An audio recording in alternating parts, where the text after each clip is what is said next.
Hello and welcome to Multiform. Every week we get together to talk about the latest Xbox news, rumors, and the games we've been playing lately.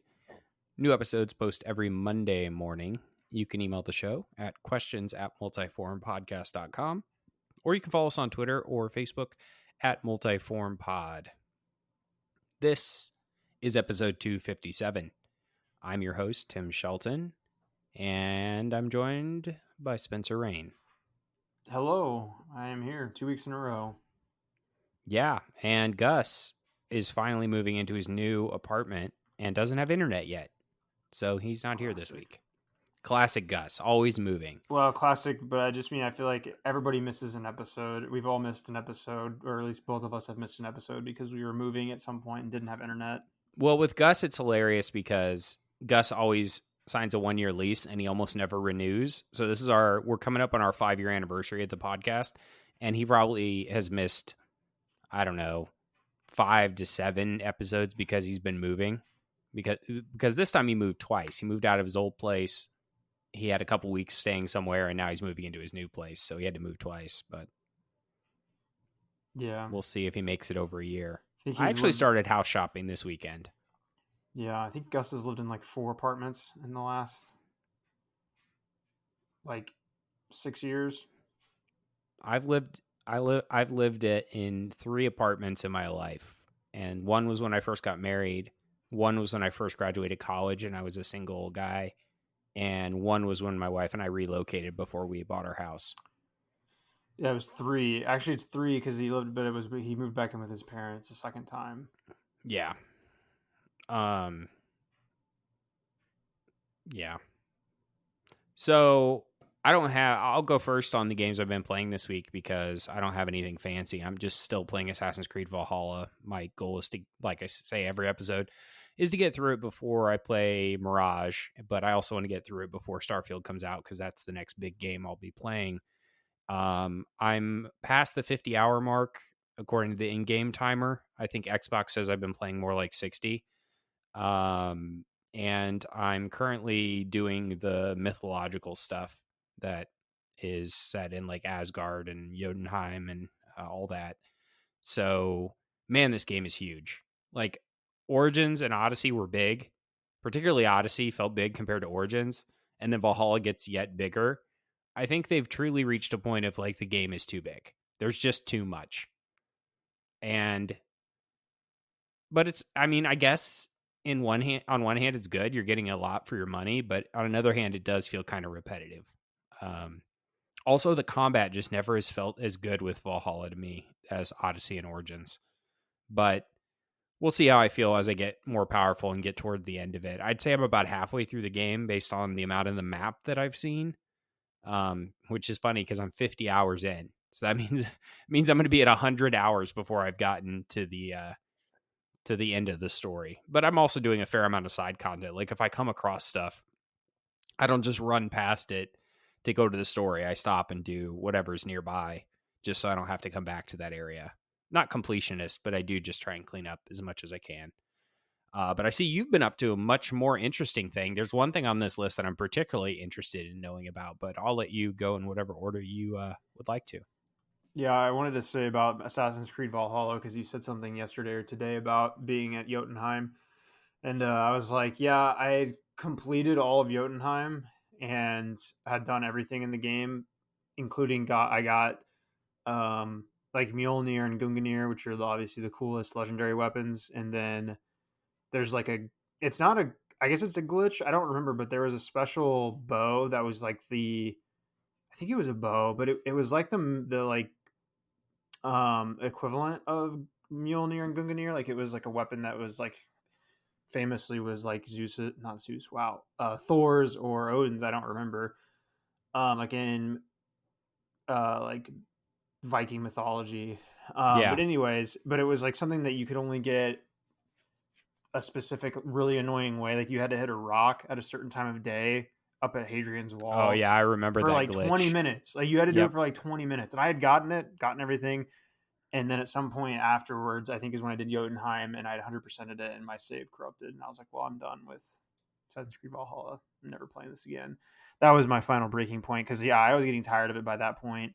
And you're I right. forget, did you I think buy the all the combat. DLC or did you just have the base No, I game? didn't even play any of this was before any of the Which DLC is came crazy out. because I bought the bundle with all the DLC. So once I beat the Yeah. game, I still have another 40 Yikes. hours of more content if I want to go. Yeah. No, I had thought about it because it was near when the first DLC was coming out when I was finishing up, and I was like, this looks pretty interesting. I am interested in this, but I was also kind of getting tired of the game. And then, like I said, my save file corrupted, and I was like, all right, well, I'm not. I think the thing that was very annoying was in Jotunheim. There's like one viewpoint, or there's very few viewpoints, and one of them is incredibly annoying to do because Yeah, it's one of the Asgard it's only has two, which is annoying.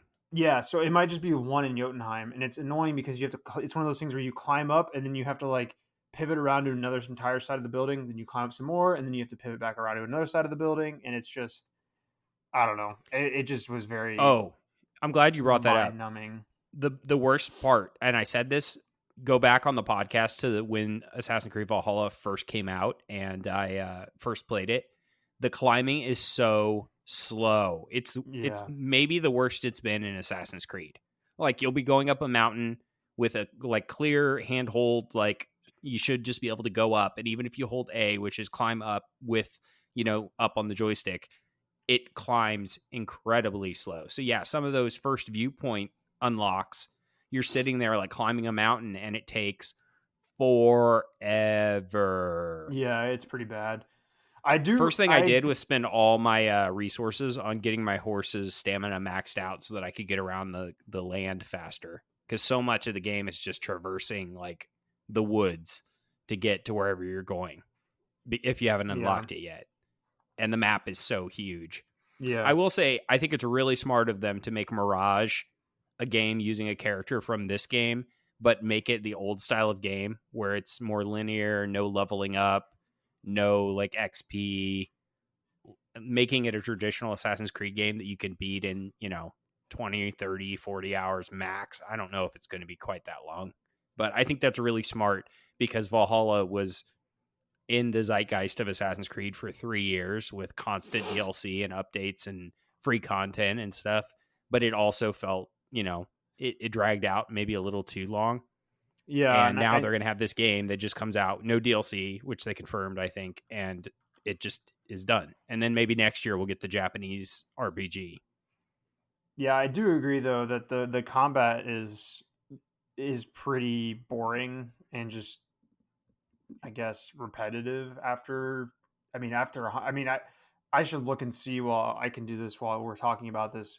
But I mean I probably have 120 hours in Valhalla and that's without playing any DLC. So, I Yeah, mean, it's a huge game, and but it's not nearly as diverse as like The Odyssey or Witcher Origins. I mean, or even those. even Yeah, even Assassin's those. Creed, those games, that's what kind of made those games better in my mind was just the characters I think were more interesting and the landscapes were much more interesting to look at. But I do um appreciate those little blue stars on the map that you come across that are like side missions that are like curiosities or whatever.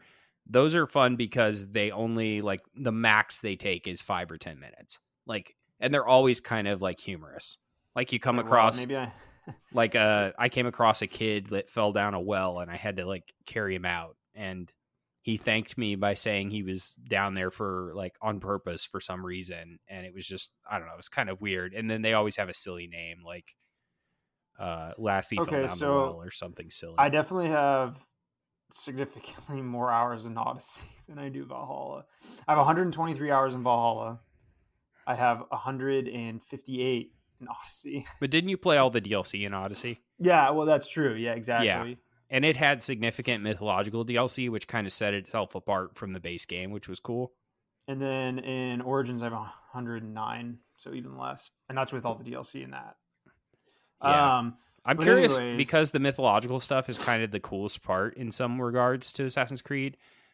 In the RPG trilogy, yeah, I'm definitely. interested to see what Dawn of Ragnarok is like since it so heavily leans into, Ragnarok.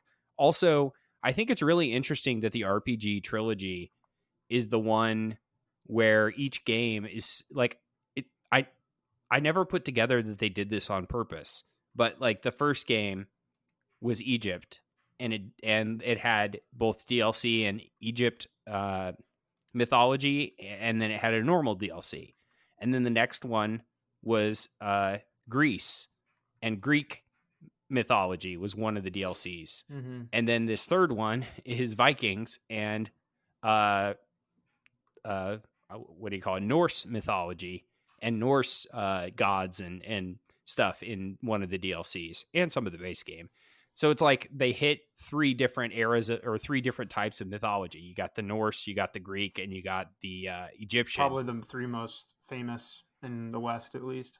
Yeah, and then I mean the 4th RPG is supposedly going to be the red one, which is set in Japan. So I don't know that I'm sure there's some Japanese mythology that I'm not aware of that they're going to dive into with that game if they continue on this trend. I think the things that separate Origins and Valhalla to a lesser extent from Origins and Odyssey to a lesser extent from Valhalla is just kind of the sense of exploration was better in those games because the maps were cooler, to be honest. Yeah, it was. Like just a lot of trees in Valhalla. I remember in just Origins, so many trees. When I first was discovering those kind of Isu things down at the bottom of the map, I had no idea what they were. I just noticed them on the map and I was like, well, that looks really cool. I want to ride over there. And I remember just those types of things. I don't know.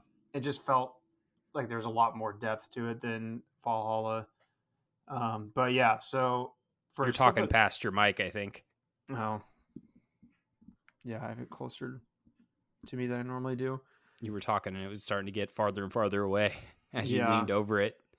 As far as like what I played this week, I've played actually a lot of Microsoft Flight Simulator for some reason. Just was kind of fun.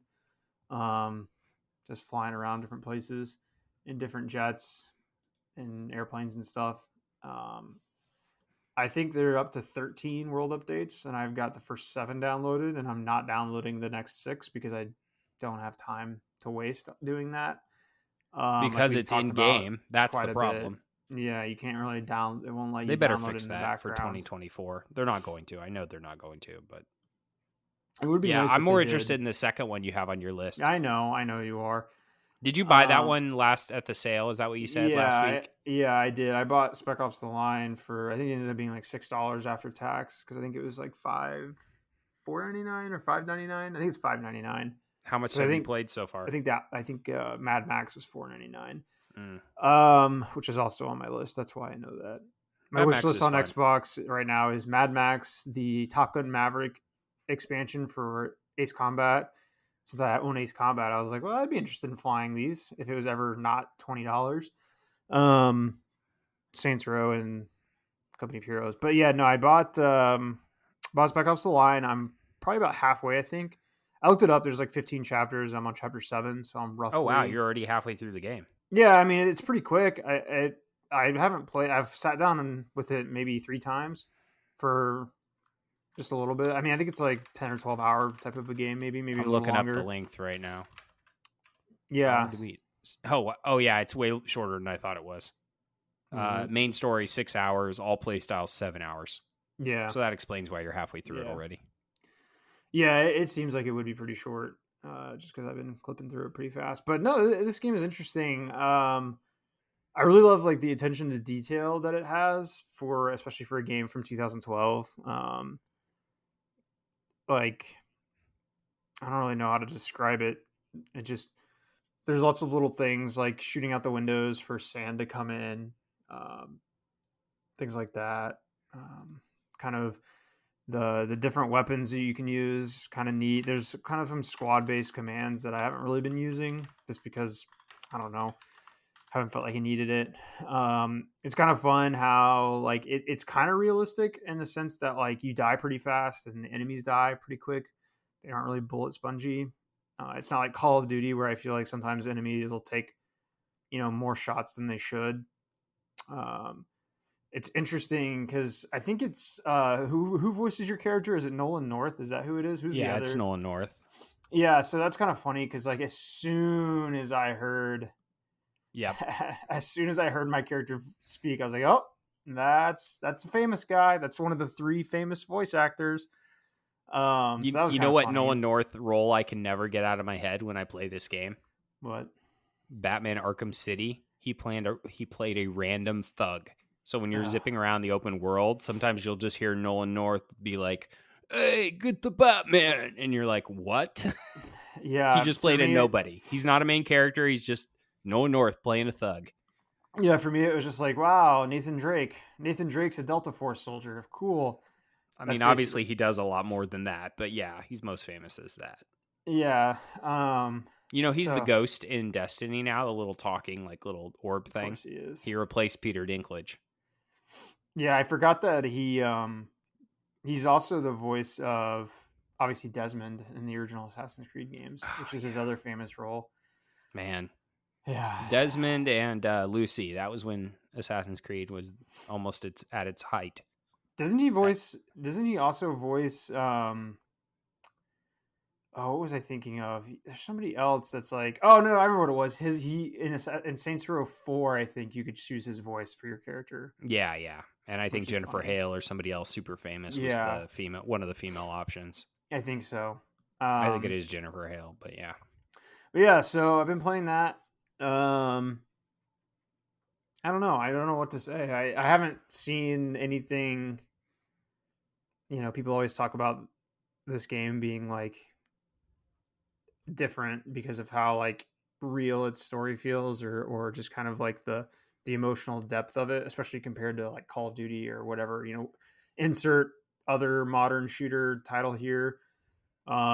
I feel like a Yeah, the lot of gameplay is unremarkable, is what I yeah, would it's say. It's fine. good. It's It's cover based acceptable. It's shooting. Yeah, good, but it's not like the gameplay isn't why you play the game. It's the story, which yeah, it gets deeper and darker the farther you get in. So you're not yeah. even to the I'm good stuff sure. yet. Well, and I'm curious to see how it feels in the backdrop of playing it in 2023, just because I've played a lot of other shooters that have, Do you know you any of the know, spoilers for the no, game, I don't or know you stayed in anything. the dark? No, I know there's a white phosphorus thing that's a little, and I don't even know like what it is. Like it's like Okay, I don't then know if, yeah, that's not the big thing though. So you don't. Yeah, yeah, I don't know anything about it. I will be Uh, interested to talk with you about it once you beat it. Not even on the podcast, just if you want to talk. But yeah, well, there is really interesting like meta conversation about the ending and stuff. yeah, b- like I said, I'm interested to play in the lens of kind of these other games that I've played since that have come out since then that maybe have more mature in quotes stories. Because I feel like back in 2012 there really hadn't been a ton of military shooter type games with serious mature stories. Whereas I feel like there's maybe been a little bit more of that kind of thing in the last 10 years, 10 or 12 years. Um, so I'm wondering to see how it'll impact, and not even just video games too. I feel like there's been a lot more. I've consumed quite a bit of media since 2012 that kind of would compare to Spec Ops: The Line as far as like a mature. I hate that stupid. It's like people talking about we want boots on the ground gameplay. It's like we want mature gameplay. We're adult gamers. No more of this kiddie crap. Um, but I feel like I've consumed lots of TV, movies, whatever you want to call it, that have had different themes and kind of story beats that. So I wonder how it'll compare in my head, as far as if this will impact me in any way. But yeah, no, that's interesting. Like you mentioned, trying to finish the game up before Starfield, kind of like in that space where it's like I'll knock this game out, I'm sure, in the next week or two, and then it'll be a question of, do I want to go back to Jedi Survivor? Nolan North also voiced Deadpool in the 2013 video game, Of course. which you made me think of because I own that on disc and I own a Spec Ops: The Line on disc, and I've owned very few games on disc, so that's how I Yeah, I jumped to wanted to that. get I wanted to get Spec Ops: The Line. It was the game that I always looked for when I would go to like used game stores, but either they never had it or it was like $40. I wonder what price charting says it's worth, because Spec Ops: The Line. It's funny because Spec Ops the series is like Is an a nothing average. a nothing burger. That was like a PS1, PS2 era franchise as Okay, far so as the like Xbox provenance. 360 version of Spec Ops: The Line, it's actually not that so like a complete version only goes for like $12 according to price charting. A new in-box copy is $30. So you're getting gouged at those places. Yeah. Well, yeah, and I remember back in the day, back on PS2, PS1, playing Spec Ops games way back then. Um, and I always get them and SOCOM confused in my head because one of them, I just remember it was like the first time I had ever seen like dismemberment in video games, and I was like 10, you know, and I don't remember if it was SOCOM or Spec Ops because I feel like it was on a PC where my friend was playing it, and he was like, "Yo, look at this! You can cut dude's arms off with your combat knife." And so I don't know if SOCOM was ever on PC, so it might have been the Spec Ops game from back in the day. But I remember playing. I don't remember which like if it was like Spec Ops 1, Spec Ops 2. I'd recognize the cover if I saw it, like if I looked up on Wikipedia or something. But I do recall playing them back in the day on the PlayStation 1 and 2. In fact, I probably have. If I could find my sleeve of PlayStation 1 and 2 games, I probably have at least one of them in there somewhere. Um, but yeah, so I talked about it. We talked about Spec Ops: The Line on the pod before. I feel like we talked about it recently because it was on sale like a month ago, and I was entertaining possibly paying it, playing it. Um, Yeah. so Anything else of note that you've been up to? I think I played The Witcher for like 10 minutes at one point this past week. I've been playing a lot of Mass Effect. It's kind of I've kind of been jumping back and forth between The Witcher 3. I've been jumping back and forth between Spec Ops, Microsoft Flight Simulator, and Mass Effect 1. It's kind of like I played Mass Effect 1 today, this morning, and a little bit this afternoon. It's actually crazy, like jumping immediately back into Mass Effect 1 after playing Mass Effect 3. Like they put so much more time and effort into that remaster of 1. Like they didn't do anything to 3. Like I don't know what they did to 3. It's They nothing didn't. noticeable. I think they straight up said they just ported it and up-resed it. Yeah, I think that's all they Maybe did. updated the controls like to allow like I more don't think so. sensitivity or something. Oh yeah, maybe. But like I don't think they Mass did Effect anything 1, to 2 or 3. Mass Effect 1 straight up looks better than Mass Effect 3 in the Legendary Edition. Like straight up. The only thing that sucks about it is you don't have combat rolls.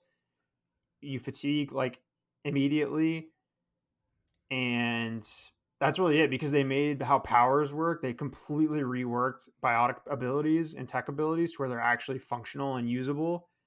They made it to where every class can carry every weapon because before an original Mass Effect 1, classes restricted the weapons that you could use. So like you could only use a pistol. Like you could equip a sniper rifle, but it was going to be like your aiming reticle was going to be your entire screen. Like I'm not even kidding. Like if you're an adept or another biotic centric player and you equipped a sniper rifle, literally the aiming reticle was the entire, like, you could see on the edges like part of the circle because it would be ballooned out of the screen. But they got rid of all that, so every class can use every weapon, and so it makes it so much more usable and so much more fun. And the graphical improvements are pretty noticeable. So it makes it such a better game in the Legendary Edition. Okay, can I pause for a second to interrupt you for some breaking news? Sure, go Okay, for it. so two things. Number one, this one's not gaming related. Apparently, while you and I were out of the house before we got back to record, Elon Musk announced that he might be renaming Twitter Oh X. yeah, I saw that today. Okay, so that one's smaller. Here's the bigger one that's relevant for the podcast. Apparently, Xbox, after making all the 360 era Call of Duty games playable, they've brought Gears of War 1, 2, and 3 360 versions back online. So, Interesting. according to the tweet I just read a minute ago, they've now brought the Gears of War trilogy, all the Call of Duty games from that era, Shadowrun, and one other series. Where was the other one? And what's weird about this is I wonder if they're about to announce something like backwards compatible Game Pass, where it's like just backwards compatible games version of Game Pass, or are they about to, I don't know. It just seems weird that all at once they're turning all these servers back on for all these legacy 360 games. And also if they've turned Call of Duty back on and if they've turned Gears back on, I would say Halo should be next, but the Master Chief Collection is a better version of that.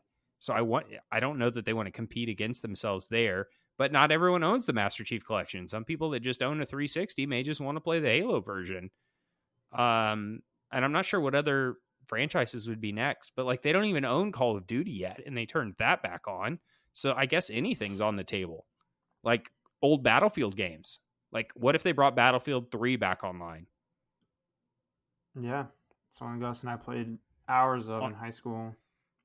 Just very, very Hours. interesting that that Man, this you is a had me. thing. I'm not gonna lie. You had me a little nervous when you said like breaking Breaking news news. because I was like either like China just declared war on Taiwan, and Tim's like, should I say this on the pod or like something like that, or like Joe Biden just like had a heart attack and is like dying, something like that. There's a Russian nuke in the air. Yeah, I was gonna say, yeah, Russia officially nuked Ukraine. That's what Tim was pausing the podcast to say. Be like, I don't know if this is real or not.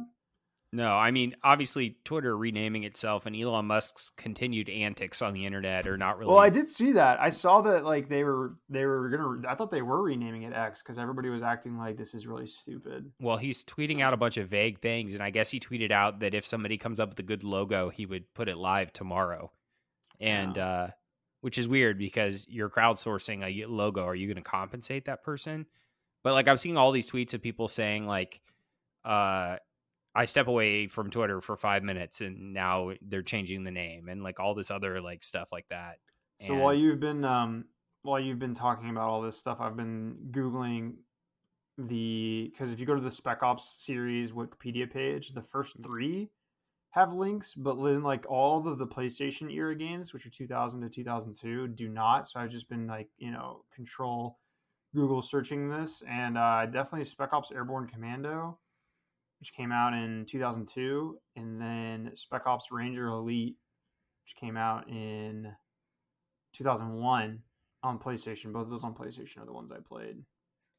yeah, people are reporting that it's official. Twitter's being rebranded Yeah, as just X. it's And if you go to stupid. x.com, it redirects to Make sure you don't put. .twitter.com. It's a Make sure broken you link. make sure you don't put triple X xxx.com. You might end up someplace you don't want to be. Well, Elon Musk has been sitting on x.com since his pre-PayPal days, so he's had it for like 20 years.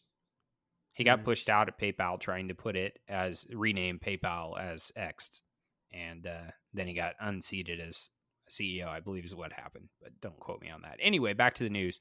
Sorry, I derailed you about Mass Effect. It No, just that's the okay. Gears of War going back online, I thought was notable since it's an Xbox podcast, obviously, and I didn't have it in the news because I didn't see it because I haven't read that far into Twitter today.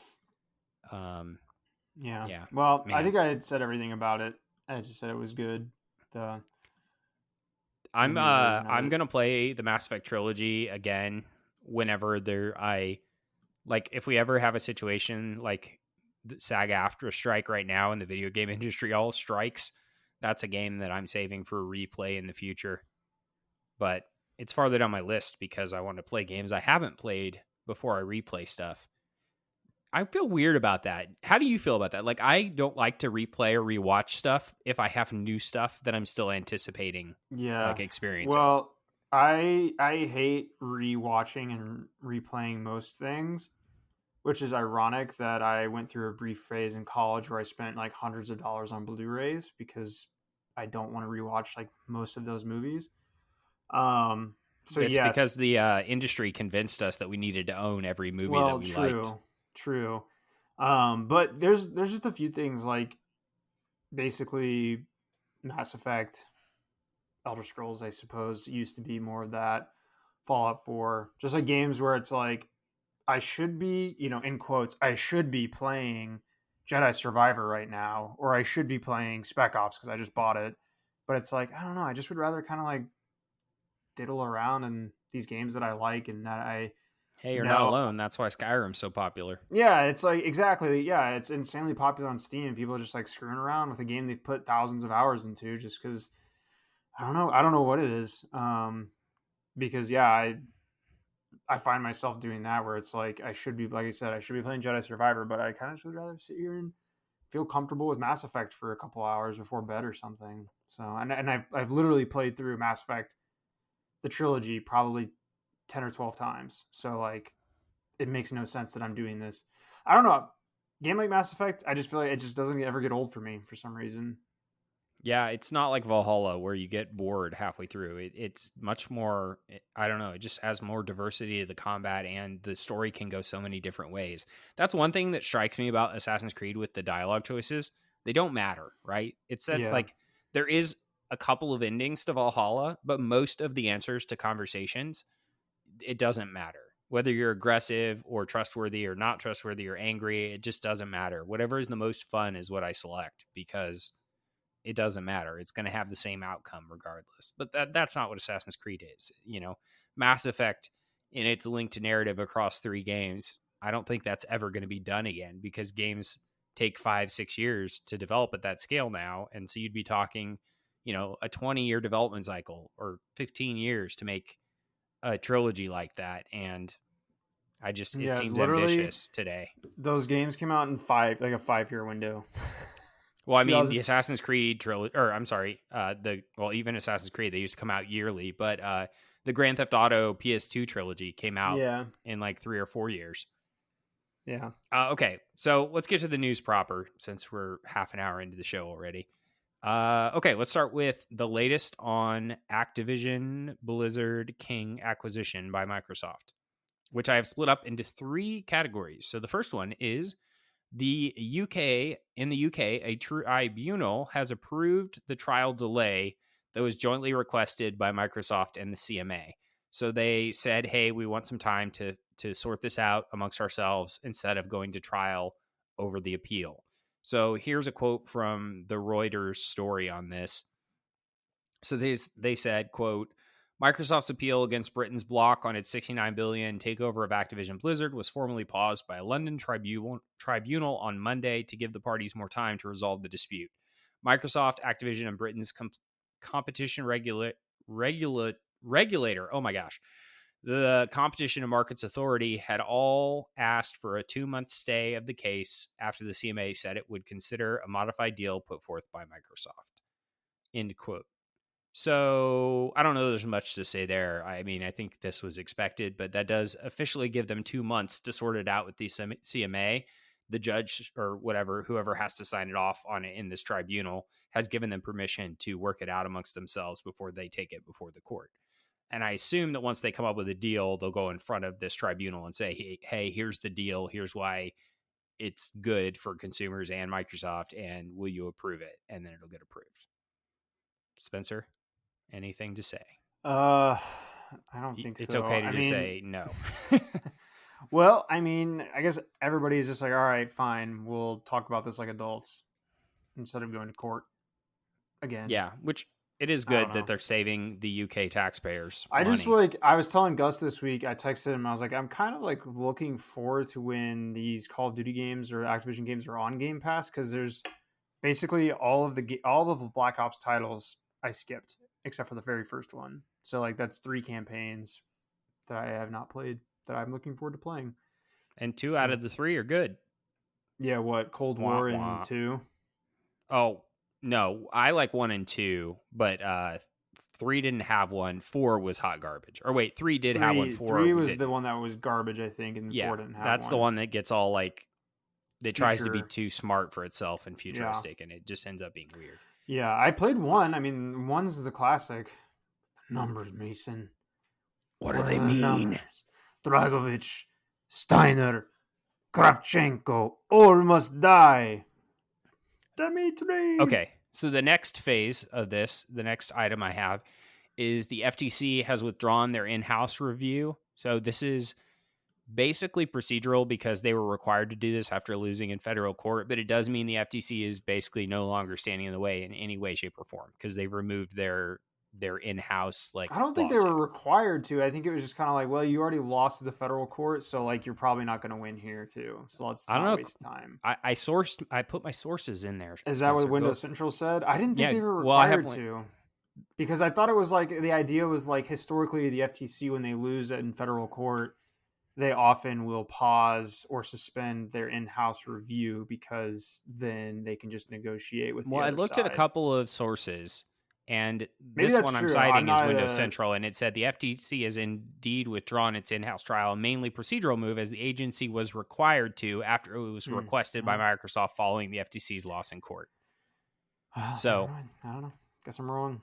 but that and a couple, I did see it there in other sources, so it's not like a single error from Windows Central, which I really Windows Central and what's the other one I really like? The Verge. do really Mm-mm. good reporting Yeah, on The they Verge has do. done really good reporting on this acquisition. Tom Warren over there is really he was on vacation, funny enough, during the whole acquisition trial thing, and he was reporting it from vacation. And if you follow him on Twitter, he was constantly like bemoaning, like, I can't believe they're doing this while I'm on vacation. I'm here with a laptop on a beach, blah, blah, blah.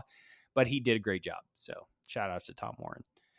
And then the third part of it is the merger was officially extended, the deal between Activision Blizzard and Microsoft, because it expired on Tuesday. So if they did not close by Tuesday, they either had to pay Activision $3 billion and the deal was off, or they had to come to an agreement to extend the merger or extend the merger agreement, which they did.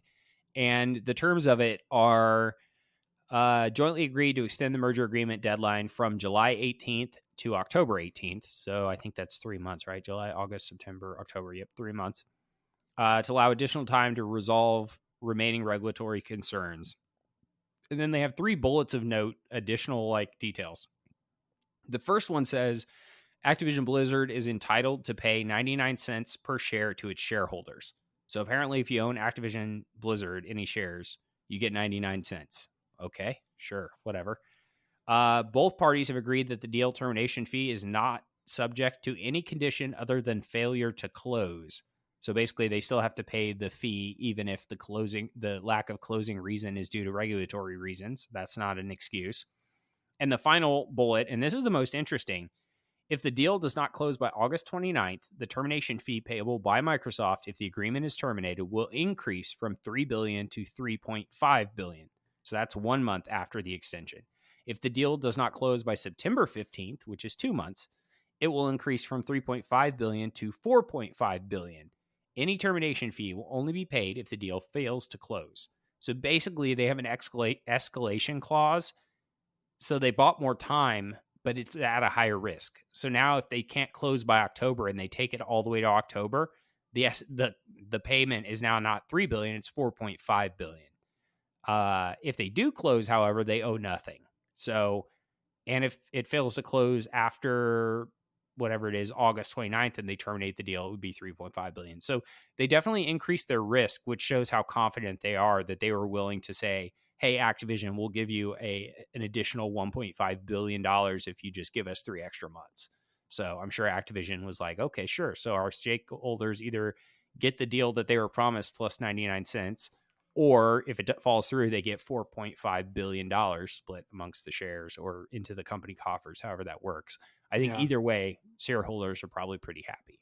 Yeah, it's crazy. These like different different levels of what you get. It's like it reminds me of like when organizations are trying to get people to buy like early bird on something. They're like, "Oh, if you buy it by March 31st, it's only $100, but if you wait till April 15th, it's 150. And then if you wait till May 1st, it's 250. So buy now." Reminds me of that type of a thing. Yeah, my Um, favorite is when people do that and then they don't increase the price when the time comes because they didn't sell enough in the first round because their product sucks and there wasn't enough demand. I forget what that happened to, but it did happen to something. And I was like, haha, you thought you were cutting people a deal, but they didn't take you up on the deal and you had to make the deal permanent.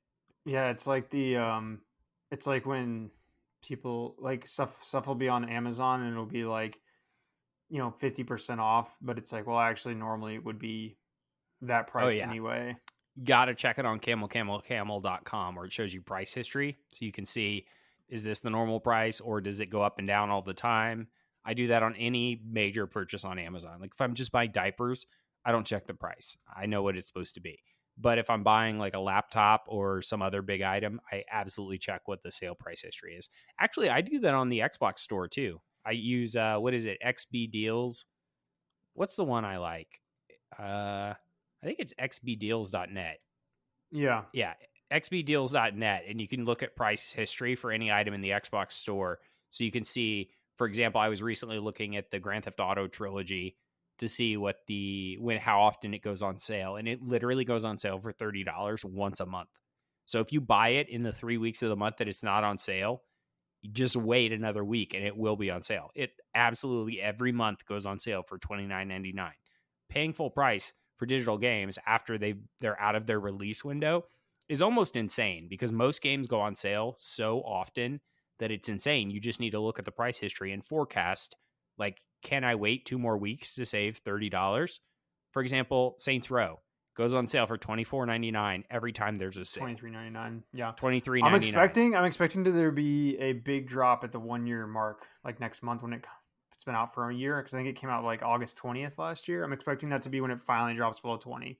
Well, so we're in the summer sale right now, the ultimate sale. They call it every summer. So the next big sale will be Black Friday. So maybe by Black Friday it'll be $19.99 or Yeah, but they $15.99. sometimes stuff randomly goes on sale. Well, Though. there are the gold sales every week and the little one-offs too. But okay, that's enough about Activision Blizzard. Unless you have more. Well, there was something else I was going to say, but I don't remember what it was. So yeah, just go on. Okay, well we can go back to it if you come up with it. Okay, so that news was, I guess, kind of big. They extended the deal, but most people probably don't care. This is the actual biggest news of the week. Xbox Live Gold is going away, which has some good things and it has some bad things. What? We were literally just talking about this last week, and like as soon as we stopped recording, It was like, Xbox Live's going away. And it leaked last week, literally right after we recorded, and they announced it the next morning, right around the same time this this episode last week went live. And then so now it's a full week later as you're hearing this, and so it was announced a week ago. But I called it a mercy killing for Games with Gold. Games with Gold hasn't released a notable major game in years, and they're finally mercy killing it because it will not be included. So let's talk through the details. Xbox Live Gold is going away. They're replacing it with Xbox Game Pass Core. First of all, before we describe any of the features and benefits, again, Xbox with the terrible naming. They now have Xbox Game Pass Core, Xbox Game Pass, Xbox Game Pass Ultimate. The names aren't so misleading, except for it implies that Core, Regular, Ultimate is a stair step, but the middle tier is missing things that the first tier has. So it's like you can either get A, or you can get B, or you can get C, or you can get Ultimate, which is A, B, and C. And that's kind of weird because basically Core, Game Pass, and PC Game Pass are 3 separate offerings with different benefits. Almost none of the benefits overlap between those 3. Actually, I don't think anything overlaps. And then Ultimate includes all 3. So if you get Core, you don't get anything that's in Game Pass. If you get Game Pass, you don't get anything that's in Core.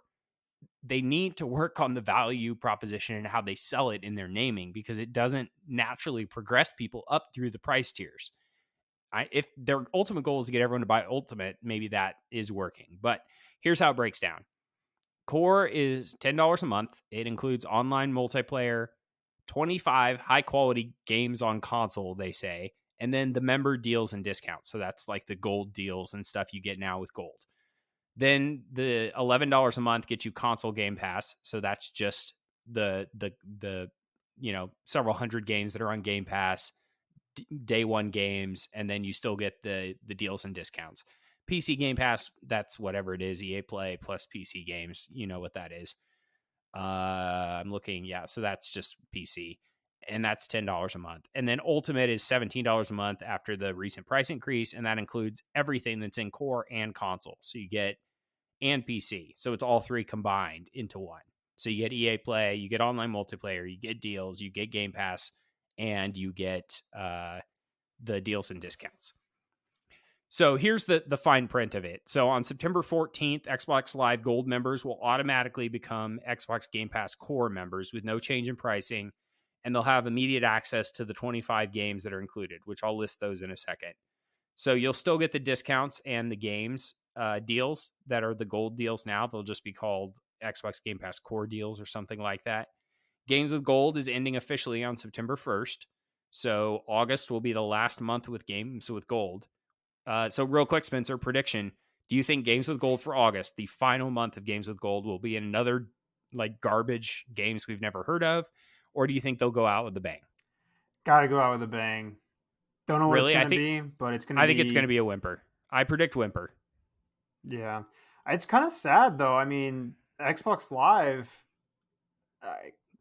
I guess Xbox 22 years. Right? But yeah, 2001. Xbox Live Gold like that. I don't whatever, but like I mean they're technically doing away with Xbox Live nomenclature, Well, which is they kind of technically killed it a year and a half ago when they changed the name of Xbox Live to just Xbox. Like they changed the name of like the network, the Xbox network. So the only remaining use of the Live name was in the Xbox Live Gold. So Gold and well, Live are true. dying at the same time now because this was Yeah, the last place they used them. I don't know. I feel like it's like Twitter renaming to X. Like you're giving up 20 years of clout and name recognition. I just Yeah, feel like I feel like there's a better way for them to do this, but they are also historically terrible at naming conventions anyway. so bad. So it's not really that surprising, I guess, They from looking just at it that way. But I don't know. I This is confusing. Core, they need console, to stop PC, mixing and matching ultimate. because they've used Core, Elite, X, Ultimate. Like it's inconsistent, right? You had Yeah. Elite consoles, which used to be the Pro consoles, but now it's the X console.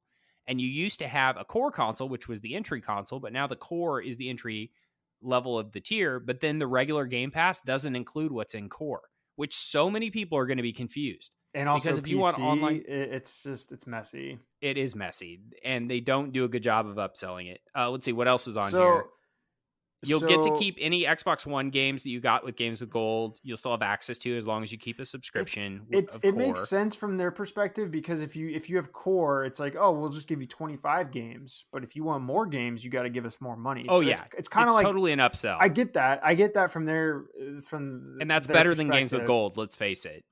Sure, but like it's basically it's essentially what I said that they should have done all along. It's they took gold, they got rid of the games because they were pointless, and they gave you, which I didn't think of this. This is, like I said, a good idea because it's kind of like giving an addict just a little bit. They give you 25 games as part of that entry level, and then it's like, oh, for $1 more, you can get hundreds of games, not just 25. Yeah, but it's not $1 more because $1 more gets you Game Pass, but then you lose online multiplayer. So it's actually $21 Oh, total to have Game Pass Plus. So really, you're upselling to Ultimate, but that's the naming is oh, all well, messed up. $7 be $7 a month, Yeah, yeah. not 21. So hopefully they help I don't know. like people guide people to the right option. It makes no sense. The naming is the problem. Like I think it makes sense to go, we're going to sell you Core and then See, upsell you to that's Ultimate. I don't But actually. You know what? They didn't do what I wanted them to do because I don't think you need to have core and console that should be one and the same. There doesn't need to be two tiers there because, like, I don't like. Why would you just get? I don't understand who is getting just add online console. multiplayer to console Well, yeah, and who's paying $10.99 a month for console and then they don't have multiplayer? Like they don't have online multiplayer. nobody is. That's the point. Yeah, So you why have is to that a think thing? everyone is either on Core or Ultimate. Yeah, Nobody is on that console because it costs more to have that plus Core. I mean, I guess if you're like, yeah, I'm never playing any multiplayer games ever. I'm literally just playing single player games. I But then guess it there's makes those sense. people that are going to want Core because they don't care about Game Pass, right? They're going to be like, I just want to play Call of Yeah, Duty Online. Just give me Core. right. But like, I I guess it doesn't matter. I guess if they're thinking as well, we have everybody that's in that latter category that they just want to play Call of Duty. Okay, $9.99 a month, whatever. And then we've got all these other people that they don't. But I can already see people getting core, thinking, or excuse me, console, And thinking it assuming has Core benefits it in well, it. assuming that they can play online multiplayer because they've had Yeah. Game Pass Ultimate, or something like that, or they've had Game Pass console, and it was just looped in with their gold subscription, and now they're going to be like, I can't play Call of Duty. Like the people that Yeah. play Call of Duty once a month. I don't know. It's Yeah. weird. It seems convoluted It, for no reason. yeah. And I don't know, like even on their website with the like little verticals and the prices and stuff, I don't, they just need to do a better job. It's I also just, think it's muddy. And if it's muddy, that means the lowest common if it's money to denominator. us, if it's money to What us, about children? What about yeah. children with their mommy's credit card when they go, Well, Mom, they'll you just be signed me like, up for Game well, Pass, but they'll I just can't be play with like, my friends? no, they'll just be like, oh, I'll just buy the most expensive one. That's what Yeah, the kids okay. Well, do. maybe they don't have mommy's credit card. Maybe they tell their grandma to get them a card, Yeah. for Christmas for 12 months of game past console, and then they What plug it in and they can't play with their friends. I get it. It's moving away from things like silver, gold, platinum, whatever. It's kind of the modern trend of minimalism and keeping things more buttoned up and corporate. I understand that, but I think for something like this, where the names you chose are confusing, like core, console, PC, ultimate. Like, okay, ultimate, I assume that's the best one. I'll give you that. But core and console, I don't know what that means. What is PC? The PC is different than PC is different than console. Arguably, they're the same thing though. That's just weird. Like I don't. They use poor words. They should have used better. Use better words. Why say Yeah. many words when few words do trick? Yeah. I don't know.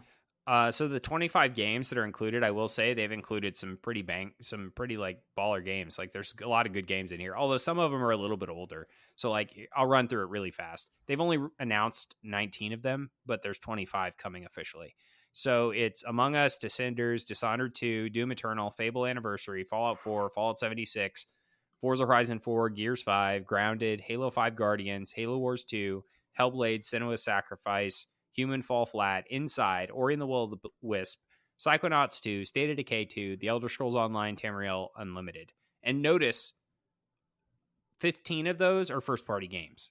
So they're only paying for outside games with like Inside, Human Fall Flat, and Among Us and Descenders, and that's about it. Everything else is first party. But there's some really good games in there, especially as far as multiplayer. You've got Gears 5, the Just newest got to make Gears sure that game. you get core and not console. Yeah, exactly. Well, these are what are included You're in right. core, though. So, As soon as and I said Fallout that, I knew 76, Fallout 4, great. Fable Anniversary is pretty old, so that one is a weird one. Doom Eternal, amazing. Well, Dishonored 2, Fable, awesome. you could argue Fable makes sense because they want people to be like, "Oh, Fable." So when the new one That's comes out true. next year or whenever, they're like, "Oh, Fable." I think it was smart to include Forza Horizon 4 because it's a great game, but it's the older one. So that when they get done with that, they could be like, oh, I want to play the new one. I'm going to upgrade. Same thing with Halo. They got Halo Wars 2 and Halo 5 Guardians, but they don't have Master Chief Collection or Infinite because they want you to upsell. Ori and the Will of the Wisp, great. Psychonauts 2, that's pretty new. State of Decay 2, constantly getting updates. It just got another one. Elder Scrolls Online, constantly getting updates. Another thing is a lot of these games have microtransactions, so like they can continue to monetize. Like Elder Scrolls Online has DLC. Where's the other one I was thinking of? Gears 5, you can buy cosmetics. Fallout 76 has a lot of stuff you can buy. Even Doom Eternal has a cosmetic store, but I don't think a lot of people spend much money there. I do think it's smart the way they're doing it. I just think the names and what's included in what tiers is confusing and silly. Yeah, I mean, like you said, we felt like this was coming soon. Just unfortunate that they had to use this terminology, and also a little sad seeing the official end. It is a little sad on the and back of Major Nelson. Major Nelson leaving. Yeah, I tweeted out Major Nelson left and he took Xbox Live Gold with him. Yeah. Yeah. The other thing I guess about this is, I mean, I am glad that Games with Gold is gone. I don't think it served value anymore, and I think they wanted to spend that money on games for Game Pass, and now they can, and they've justified that by putting games that were already in Game Pass on the core service, and I think that's a good place to be. I think people should. You're getting a better value getting some games that are constantly getting updates, like State of Decay 2 and Fallout 76, instead of getting some game you haven't heard of with Games with Gold that you probably forget to redeem anyway. So, okay, well, let's move on.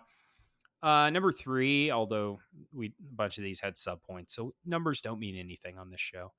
Call of Duty, the new version, which is rumored to be Modern Warfare 3 this fall. They have confirmed that I think for the first time in Call of Duty history, weapons, bundles, microtransactions, operators will carry over from Call of Duty Modern Warfare 2 to Call of Duty 2023, which they have not officially named, but again is rumored to be Modern Warfare 3. So this also comes on the heels of this game rumored to be started its life as an expansion for Modern Warfare 2, and then they spun it out into a fully fledged Modern Warfare 3 so they could charge a full $70. And yeah, I mean, I do think this is progress, letting you carry your microtransactions forward to the next game. Yeah. This is a mistake that Destiny and some others have made where they didn't let you carry anything forward from Destiny 1 to Destiny 2 and people hated it. Yeah, I mean that's kind of cool. I definitely, I mean, yeah, I'd dig that if I was somebody that had been investing money into that ecosystem. I feel like this is Yeah. something that PC players talk about just because they play the same. They'll play like Counter Strike or something for years and years and years, but Yeah, so you can to buy that different new Homelander iterations. skin with pride, Oh knowing my that it'll gosh. also work on the new game. And as I'm talking about Speaking Homelander, of Homelander, our next story, Mortal Kombat 1, the DLC characters were confirmed. We talk about these when these leaked.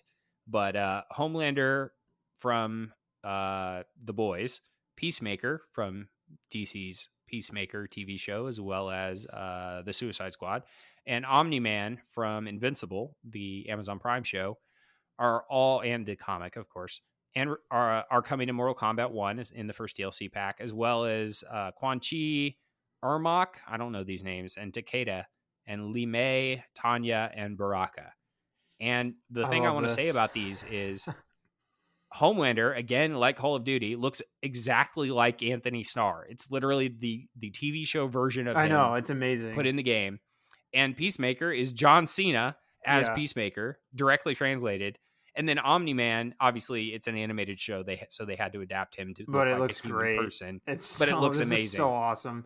No, this is so much cooler than the Call of Duty character skins because like why would Homelander ever use an assault rifle? But like him in a fighting game makes perfect sense. Like this is so cool. Like this is Also actually this has hilarious me. because Homelander and Omni Man are both villains that have no problem with cruelty, and Peacemaker is like in the show is like an idiot that is hyper violent. So these all three make sense perfectly in the Mortal Yeah, Kombat no, this world. like this actually like has me interested in this game because of I don't know, just cool. And also, there's something about Jean Claude Van Damme being being one of the DLC characters too. And I'm like, okay, so you had Arnold Schwarzenegger and Sylvester Stallone in the last one, so now you're downgrading to Jean Claude Van Damme. Interesting. Is Dolph Lundgren going to also be in there? Well, but isn't Jean Claude Van Damme in there because he played that character in the I think movie, so. the Yeah, old movie? yeah, I Yeah. think so. That's why. But still, they should just do that. Honestly, like every fight, every Mortal Kombat iteration that comes out, it should be like the Expendables movies, and they should just have all of the classic like '80s action heroes be a DLC. Because like, Yeah. why not? Like, where's Chuck Norris?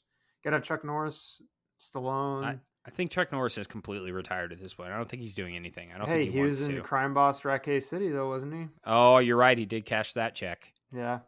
Man, everybody that cashed a check for that game, like they shelled out money and they got a bunch of people in that game. What's the Metacritic on that game? Let's look it up. I don't know. Metacritic Crime Can't believe Chuck Boss Norris is 83. It's insane. Rock A City. Well, hey, I couldn't believe Tom Cruise is 61 after I watching mean, he Mission looks pretty Impossible good. Dead Reckoning. I mean, I'm looking at a Okay. picture, I guess, from when he Ooh, was Crime 75. Boss Rock A City has a 52 Metacritic on Oof. PC. Let's get it on Xbox Series X. 49 on Xbox Series X, but it Oh, only has 4 reviews. Only 4 publications bothered to review it, and I have only heard of one of them. That's rough. That is I'm looking at rough. I'm looking at Chuck Norris's Instagram page right now. I didn't know he had one. But He while just you do that, I'm going posted to go to our next story. he posted on July 11th. Speaking of, with a bunch of random dudes like Dolph Lundgren and Danny Trejo, some other people, and some other dude. This dude that I recognize, but I don't know who he is. Oh, Timuro Morrison. Oh, Oh, yeah. and Agent Coulson from whatever Marvel. Clark Gregg, Yeah, that guy. The Avengers. Yep. Yes. Okay, a last story of the week. Game Pass editions for the back half of July. So a bunch of these are available already because they announced it earlier this week. So Tectonica is in game preview, available now. Tome available now. The Cave available now. Maquette available now. Figment 2, Creed Valley available now. The Wandering Village available now. And then upcoming July 25th, Serious Sam, Siberian Mayhem, and Venba, July 31st. And then Celeste is returning to Game Pass on August 1st. So Celeste is the big one here because that game, it left and came back, but that's got really good reviews. It's supposed to be a great game. A bunch of this other stuff, I've heard a few things, like The Cave, I've heard decent things about. Maquette and Figment have appeared on my feed quite a bit. The rest of this, take it or leave it. I mean, Game Pass is always better with diversity, and sometimes I just scroll through and decide what looks interesting. So maybe some point I'll see some of this, but none of it jumps out at me. Spencer, anything here like scream off the screen for you? No. The Wandering You know, Village looked interesting, but I mean, I'm not going to play it. I'm still looking I at Chuck wonder what's Norris's going to come. Instagram.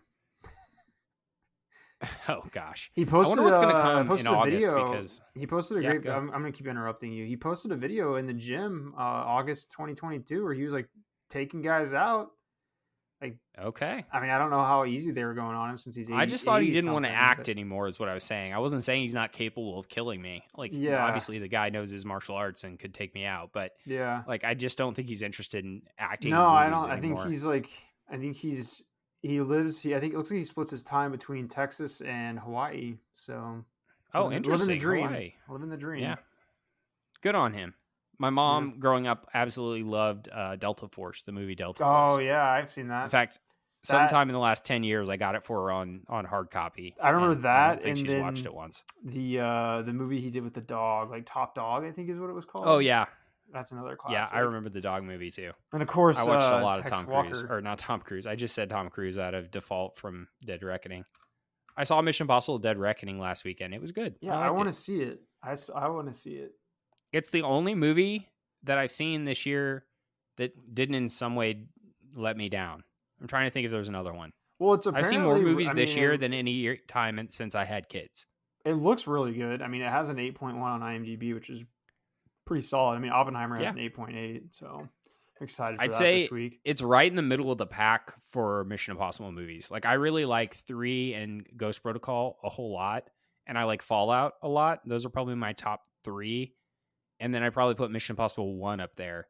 And I'd say Rogue Nation and 2 are probably my least favorites, just because I find Rogue Nation to be the least memorable. But it does introduce some things that are come back for future iterations. But Mission Impossible franchise is such a weird thing. Like, it's so bombastic, and it's just like Tom Cruise on acid, but it delivers. It's almost the juxtaposition between that and here, Spencer, listen to this tirade for a second. The Fast and the Furious and Mission Impossible, both first movies happened in the 90s. Obviously, Mission Impossible is based on a long time ago TV series and other things, but the current iteration with Tom Cruise, 1993, The Fast and the Furious, 1999. The second movie comes out. The first movie didn't even really seem like it was set to make a franchise, but they turn it into one. The second movie comes out. It's the worst in the franchise. They both bounce back in a big way. 3 for Tokyo Drift was bigger, but still kind of a dud. And then with Fast and Furious, the fourth movie. But this is where they split in different directions. They both focus on over the top, absolutely obscene amounts of action and stunts and everything. But the Fast and the Furious goes hard into suspension of disbelief and use of CGI. And Mission Impossible goes into Tom Cruise doing all of his own stunts and doing everything for real. And it's focused on realism versus the Fast and Furious surrealism. And those two franchises are just so far apart, yet doing similar things. They're like on parallel train tracks doing the same thing in completely different ways. And they both just take it to 11 in a very different way. But Fast and Furious is kind of like the 10th one was not great. And it ended very poorly for a 2-part movie. Whereas Dead Reckoning is a 2-part movie and it ends in a very satisfying way. Clearly sets up the sequel, but it doesn't leave you like, oh man, I got to wait for the next movie. It's like, oh, that was a great movie. There's going to be another one. Cool. Whereas Fast and Furious ends and you're like, oh crap, what happens? Why did it's like the movie just stops mid scene. It literally does, actually. It basically just stops mid scene and you're like, credits? What is happening here? Yeah, I haven't seen 9 Or or 10? 10. I don't know what they're. I think they're on HBO maybe, or Have you seen Hobbs and Shaw, which is that 8.5 or 9.5? I always get confused. I I think think it's that eight was and a eight and half. a half. Yeah, I did see that one. That was the last one I saw. And I Yeah, the was super like, man, I soldier Idris Elba. wasted my time and my money here. I think it's funny that came out the same time as another movie that I wanted to see that I think was a lot better and well received. And I was like, oh, I'll just go see Hobbs and Shaw because it's an action movie. Like it'll be better in the theater than it'll be at home or whatever. Because the other one was like, I don't know. I need to look it up because it was like a pretty big contrast as far as like the quality of the movie. And I think I still regret it, but I don't even remember what it was. So clearly not that bad. All right, Hobbs and Shaw. So 2019. What do you think? What do you think it was? I don't know. I feel like it's a good part to stop, or a good place to Sure, start the that's fine. I'll outro is keep what looking. I feel. Yeah. Now I've lost Oh my wait, I train didn't of know thought. Vanessa Kirby's character was in Fast 10. What? Isn't Is it? she? No, she's in Mission Impossible Oh, Fallout, because and then she's in she's Hobbs and also in Shaw. Dead That's why I Reckoning. was confused. I'm crossing my Yeah, she wires plays here. the sister, doesn't she, I of love one of the characters? this. She plays the This review. sister of Shaw, doesn't she? This featured review for Hobbs and Shaw. If you expect Schindler's List, then you're in the wrong place. Reviewers sometimes are just the best. Man. Yeah, Just the that's best. funny. Well, with that, ending on Hobbs and Shaw, that's the end of the show. I'm your host. I am Tim Shelton. You can follow me on Twitter at Tim Shelton, or I'm also on Threads at TimJ22 because literally every version of my name was taken. So that's what you get. Spencer. Man, some of these quotes. Great outro, Spencer. Oh man, Nailing yeah, it. He's Spencer Rain. Yeah, at Makes It Rain is my Twitter account. If you want, Thanks or for my listening. X account. Your X account. Oh my gosh, you're right. Your X account. Follow us on X at Multiform Pod. Thanks for listening. See you next week. New episodes post every Monday morning at 10 a.m. Eastern. You can contact us on Twitter at MultiformPod or by email at questions@multiformpodcast.com. If you enjoyed our show and you're feeling extra generous, please share it with your friends or on social media. You can subscribe on Spotify, Apple Podcasts, Google Podcasts, Stitcher, or anywhere you listen.